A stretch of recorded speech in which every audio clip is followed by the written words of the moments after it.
This weekend is one of the biggest races in motorsport, the 24 Hours of Le Mans, part of the crown jewel of motor racing along with the Indy 500 and the Monaco Grand Prix. But what exactly is it? And how does it work? My name's Harry Benjamin, this is Motorsport for Dummies on MotorMouth. Don't forget to subscribe to our channel and you can follow us on our socials as well. Just search at MotorMouth and you can follow me too as well, should come up there, sort of, go on, you know you want it. The 24 Hours of Le Mans, or to give it its original name, Le Grand Prix de Vitesse et d'Endurance. Definitely didn't say that right.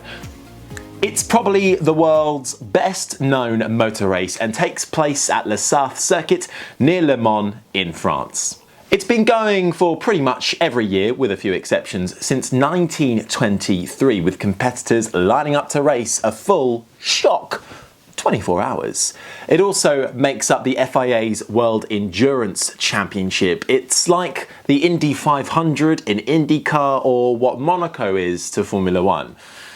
Kinda. The 24 Hours of Le Mans follows one simple rule. The car that covers the greatest distance within 24 hours is the winner. It is the ultimate test of endurance and skill, but it's not just about being the quickest, it's about being there right at the very end.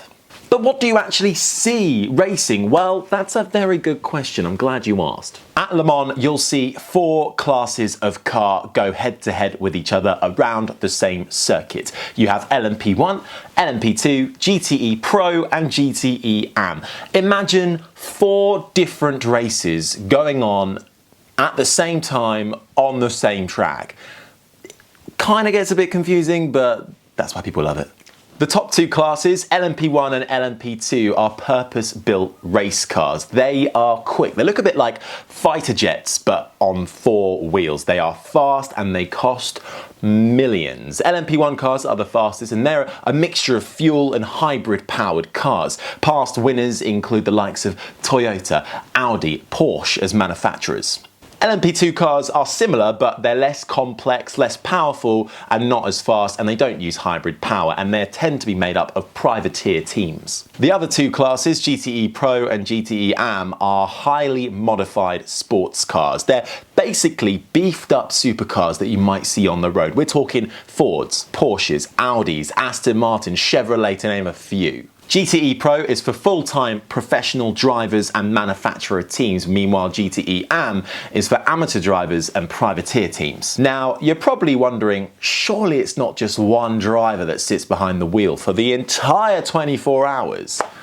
And you'd be correct. All teams must rotate 3 drivers through their car throughout the race, with no one driver behind the wheel of the car for longer than 14 hours. And driver changes occur during the pit stops, along with fuel and tyre change. Previous winners from the LMP1 class include the likes of Brendan Hartley, Fernando Alonso, Kazuki Nakajima, Nico Hülkenberg, the king of Monaco, Tom Christensen, who you'll need to know has won the most Le Mans out of anybody at 9 wins. All teams and drivers who compete in the World Endurance Championship, plus teams and drivers from the American version of the series, IMSA, are allowed to compete in the 24 Hours of Le Mans. And if you don't know what IMSA is, make sure you check out my previous video on Dummies Guide to the IMSA series. But basically, all that means is there are a hell of a lot of teams and drivers involved in the 24 Hours of Le Mans, and all the drivers are actually given a ranking. This is based on age, experience and success, with bronze being pure amateur, silver being amateur but experienced, gold being a professional race car driver, and platinum being the top level. Bear in mind that those driving in the GTE Am, team-wise, must have 1 bronze level driver as part of their lineup. Now, some of the other rules you need to be aware of in case, I don't know, you're quizzed?